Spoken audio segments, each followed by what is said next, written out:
punta na tayo sa Objective 3, which is under KRA 1 of our RPMS. Applied a range of teaching strategies to develop critical and creative thinking as well as other higher order thinking skills. Yan. So which is a requirement of being a 21st century teacher, that is to teach our learners, develop our learners their critical and creative thinking, their higher order thinking skills. Yan. So, the possible MOVs na pwedeng i-attach po dito, of course, dalawa pa din. We have activity sheets, one lesson from SLM, lesson plan, video lesson, audio lesson, or other learning materials in print or digital format.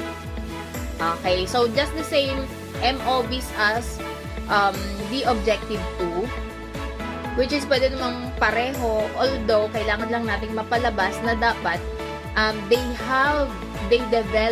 our learners develop their critical and creative thinking and other higher order thinking skills. So for my MOV,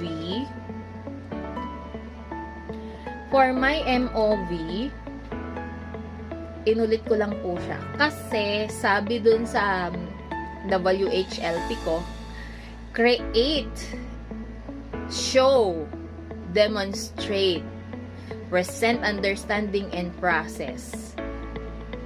Ayan. So, siguro naman I can have 5 points. Ayan. So, sabi niya kasi dun sa sa performance indicator na galing sa guidelines ng RPMS natin, 5 points kapag we apply teaching strategies that challenge the learners to draw conclusion and justify their thinking or put parts together to promote deeper understanding of the ideas learned as shown in the submitted learning material. Ayan. So, kailangan, pag gusto nating maka 5 points, dapat we promote creating and evaluating. Yan. For 5 points, dapat creating and evaluating. Yan. Pero, kapag ang pinresent lang nating MOV, apply teaching strategies that require learners to make connections using ideas learned, that is only 4 points. So, dun sa RUAE,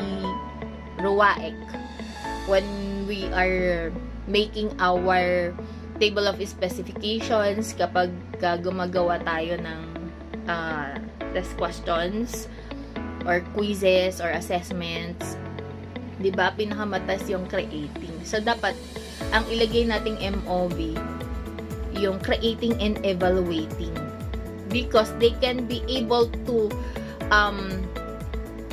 make conclusions, create their own. Ang very good example ko dito create their problems and then solve their own problems and then present it in class. Yun yung parang pinaka-teaching strategy ko po dito. Babasahin ko yung annotation.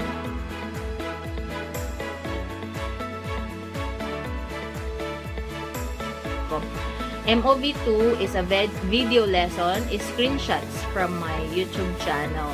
Ayan. So, still ICT inspired pa din. The learners are expected to demonstrate their critical thinking skills through a problem solving and use their creativity in transforming this performance task into a video presentation. This teaching strategy is called a problem-solving technique, which has challenged every learner to create their own problem, solve and explain the solution to the problem, and present this through video presentation. So, yan po yung mga MOVs ko for for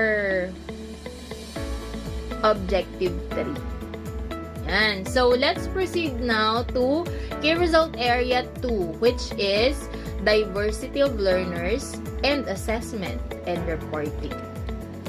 Yan. So, to continue, we have objective 4, established a learner-centered culture by using teaching strategies that respond to their linguistic, cultural, socio-economic, and religious background. So, the same MOVs ng objective 2 and 3. Okay? Kaya lang, what are, kailangan nating palabasin dito that we employed teaching strategies to respond to the learner's linguistic, cultural, socio-economic, and religious backgrounds. For my MOV 1, ang inattach ko po dito are the screenshots of my lesson discussion sa ESP10 subject ko. Yan. So, I presented a video and then I will be asking, I asked a question, nagtanong ako sa kanila tungkol dun sa napanood nilang video na ginawa ko. And then, isa-isa silang nag-recite.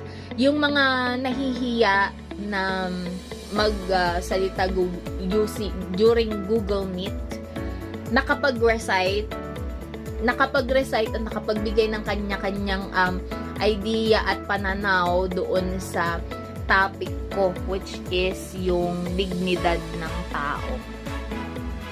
So, tinanong ko sa kanila, ano sa iyong palagay, yung napanood nila sa video. Ayan. At paano nila i-relate yung topic namin doon sa napanood nila na dignidad ng tao. Kung babasahin ko, makita ko pala yun. Para sa'yo, ano ang dignidad mo bilang isang tao? So, halos lahat sila nakapagbigay ng mga opinion, yung mga saloobin, kung ano ang sa palagay nila ay dignidad nila. So, halos lahat ng learners nakaka-relate dito. So, yan ang MOV 1 ko. Ayan. So, sabi pa, ibigay ang iyong pangunawa, huwag mong gawin sa iba ang ayaw mong gawin ng iba sa iyo. So, halos lahat sila ay nakapagbigay ng kanilang saloobin tungkol doon sa tanong ko.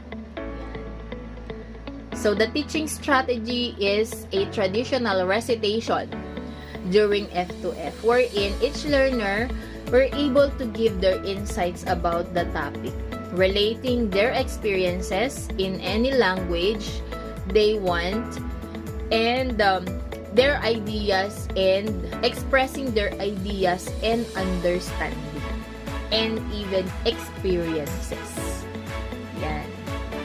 So, that's my MOV 1. My MOV 2 is an activity sheet.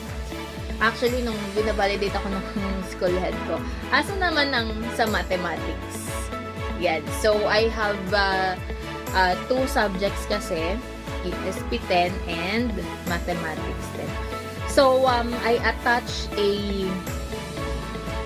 my WHLP for week 8, quarter 4, and my activity 1. So, nakikita nyo dyan, create or construct a survey research and present your proposal to your teacher. Make a video presentation and present it online or offline modality. You may answer the guide questions that follows.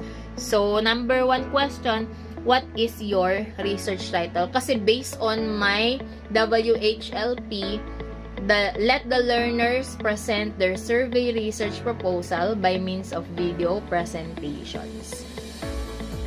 Ang yan po yung learning objectives ko. Let them answer the guided questions as their activity for this week in a Google Meet or any online presentation. So, question number 1, what is your research title? What is your research question? What are your research questions? Say something about your research. Ayan. So, what are your experiences during the planning of your survey research? Are there any challenges encountered during the planning of your research? Yan. So, everyone, each group, kasi nag-group sila dahil it's a research work. Well, actually, it's an informal research. Kasi sa MELC ng Mathematics 10, under 4th quarter, they must be able to create a mini research, a statistical research, which is an application of the measures of position sa Mathematics 10. So, ayan, yung result ng activity namin, the learners were able to present their survey research. Ayan, so the possible number of residents in Purok 1, Baringin Norte, that has no job and has permanent job. So, they will, yung activity na yan ay nakapag-explore silang mag-survey ng gusto nilang i-survey. Ayan. Another title is Favorite Food of Grade 10 Students of WPR and HS. Yan. So, in the form of Google Meet po yung presentation na pinili nila because face-to-face classes tayo. So, yun po. But some are, ang option ng iba ay gumawa na lang ng video presentation and then nag-submit na lang sila sa akin through FB Messenger. Kasi yung iba walang pang internet. So, ayan. The effect of online games addiction to students' performance. Diba, napaka-ideal ng mga naisip nila.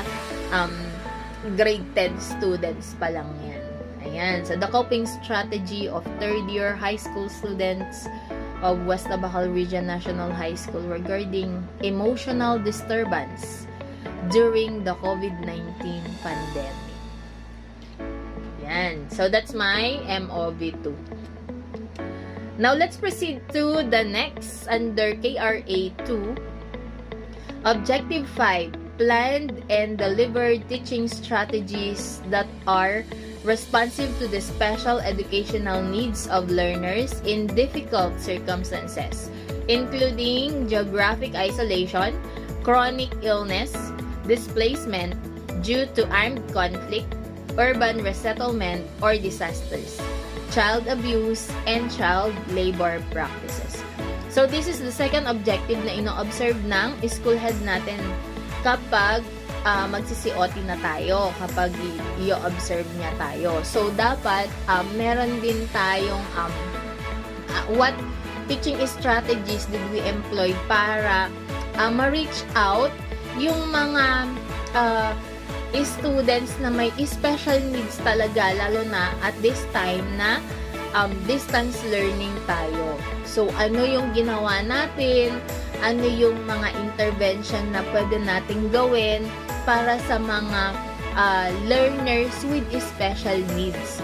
With yung mga learners na needs or special attention just to deliver the lessons that they need to learn.